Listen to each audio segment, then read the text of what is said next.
Chip Lindsey over the weekend made a pretty important distinction. I think we focus a lot on when they say quarterback battle and that, the who's going to be the starter. And I think we're all pretty universal here in that it's going to be Bryce Underwood. I feel pretty confident saying that, but also, and pardon my French, sometimes shit happens. Chip Lindsey talked about a year at Arizona, even last year at North Carolina. The starter they had got injured right off the bat, season-ending injury. And the guy who wound up being the starter for them down the stretch was the guy who was the third quarterback coming out of fall camp.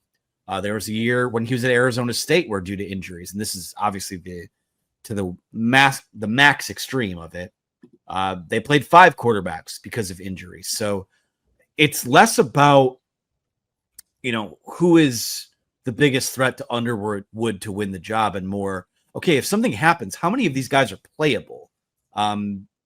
You're pretty confident that if something happens, Mikey Keene is at least playable. Jake Garcia has had some time, as a starter between a couple of different schools. And Davis Warren's not in the mix right now. Davis Warren's still working his way back from injury. Jaden Davis, I know that, he's putting his head down and he's going to work, and I give him credit for that, but you probably don't add a second transfer this summer if you're fully confident in your quarterback room and having that amount of playable guys. So, you don't want to be in a situation like you were, and I've used this comparison on the show before, but, think back to that when Denard Robinson got hurt at Nebraska and Devin Gardner was playing wide receiver. He more or less didn't have a backup quarterback if something went wrong. So, I don't put too much stock into, can Mikey Keene actually win the job? Or, is Jake Garcia a threat for the job? Or whatever it is. Like, you just need, I think, across the roster, you need guys in your 2 deep where if something happens, I can put this guy in the field and we can still function as a football team. And I think that's where a lot of this comes from. And I don't think Garcia is that guy. Didn't he get beaten out by Caton Hauser last year, if I'm not mistaken? So that kind of tells you all you need to know. I'm sure he's got some physical skills. They've said he's got some physical skills, but he's an insurance policy basically, and kind of a breaking glass in case of emergency type of guy. So, but I do think Mikey Keene is capable, if he's healthy. And somebody asked over here, have we confirmed that he's back and throwing? He's very close.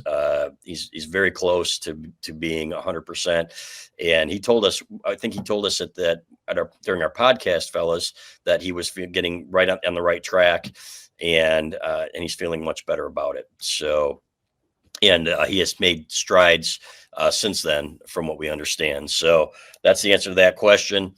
And it's nice to have him to push Bryce Underwood and to help him. What an unbelievable young man. When we talk to him, he just seems like a leader, and he seems like a perfect fit for that quarterback room. And Jaden Davis really does too. If he doesn't play a down here at Michigan, a meaningful down here at Michigan, he handles himself extremely well. This is a quarterback room that is together, not divided, and I think that's important. There have been divided quarterback rooms here before, and it kind of divides the team too. So that's not going to happen with this bunch, and I think that everybody, as Anthony said, understands that the future and probably the present is Bryce Underwood, but it would be disrespectful to the other guys to say, hey, it's Bryce and these other guys suck or something like that. So you're not going to hear that. But what you are going to hear and what you are going to see is somebody over here said, oh, Bryce Underwood has already proven himself to be, like a 4-year guy. And he's so on. That's just Trevor Lawrence. You can't predict that. You cannot predict that until we see it in a game. That's kind of a silly, with all due respect, that's kind of a silly statement. How do we know his football knowledge is as good as a 4-year starter? We don't. And there were some things that he needed to improve on in the spring that we saw. Right. So at the same time, he's got the potential to be really, really good. So we are with you. Is as athletic as Vince Young. So does that mean they're going to let him run, fellas? I thought that was interesting. And I think that's something that we should talk about too, what Sharon Moore said at Media Day about that. Yeah, he could be what Trevor Lawrence was as a freshman. Could be, but at Clemson. Yeah, it's very possible. It would be incredible. And Trevor Lawrence had a better team around him that year. They went undefeated and won the national championship. So that certainly helps, because then you can step in with a lot of things around you. I think Bryce Underwood's going to have to do more than Trevor Lawrence did that year. But if you dropped in freshman year Trevor Lawrence into this team, there's a chance that that hypothetical player on that hypothetical team, would be at the same level as Bryce Underwood is now. I think, I think he's a hell of a player already as a true freshman. I don't know how you can be more knowledgeable or as knowledgeable as a 4-year starter, because there's just no substitute for actually being out there in a game with just massive individuals trying to bring you to the ground violently, and seeing, the mind games that you're going to be, they're going to be out there when you're trying to dissect defenses and make decisions on the fly while there are a bunch of people screaming either for you or against you. So I don't know about that part, but I think the talent is there. And if he is that level of player, I mean, they're winning their first few games, and they're going to look like a damn good team.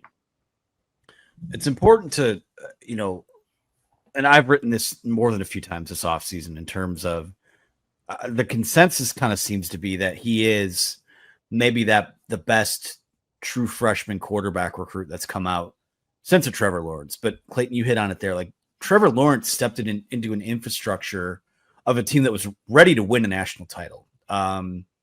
Offensively, I think a lot has to go right for Michigan to be at that level. In fact, every single thing has to go right for that to be the case this year. And I think we know that's not reality. Like, football can be fickle. You always have injuries, and maybe guys don't pan out the way that you hope they would. Some guys that you didn't expect much from will break out and potentially be stars. But I think the objective for Michigan with him this year is you got to find your baseline as an offense, and then how much does his presence alone elevate that baseline?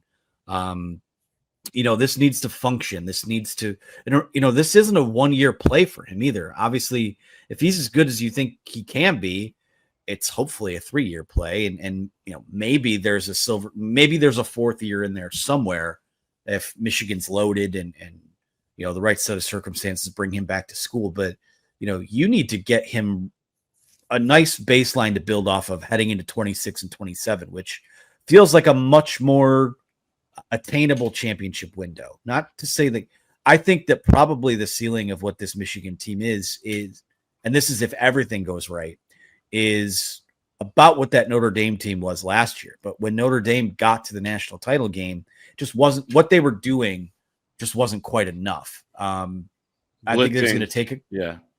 Blitzing like crazy and giving Jeremiah Smith one-on-one coverage. Yeah, that was awesome. Well, that was pretty stupid. But, they were kind of one of those lunch pail type of teams too. And again, I think that's the most positive end of the outcomes for Michigan this year. There's a couple years of development, a couple years of war chesting. And to go back to the original point, Chris wanted to talk about, should Michigan run this guy? I think he's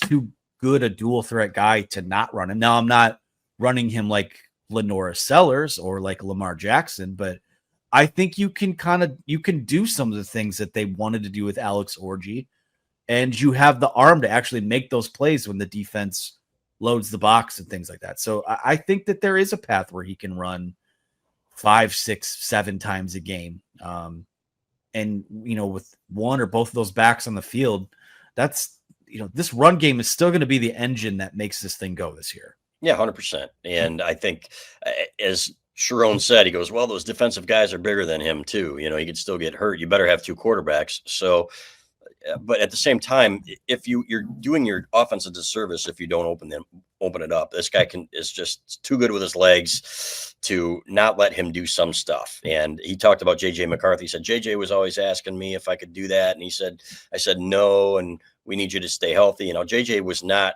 built like Bryce Underwood, number one, right?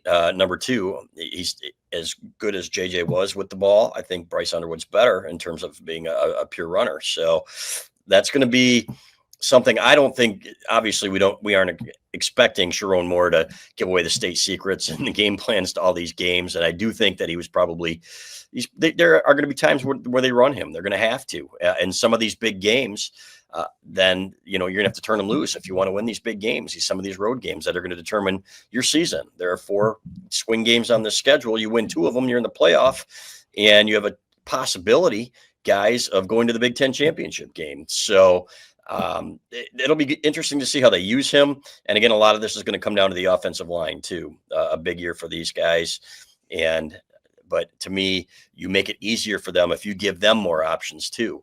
And one thing that Fred Jackson, Michigan analyst, told me was that Chip Lindsey is not going to be predictable. There are going to be RPOs, run pass options. He said that there are going to be times, when in the past Michigan has run into a stacked line on 3rd and 3 saying, okay, stop us, where Chip's going to do something different. He said he is an extremely smart guy.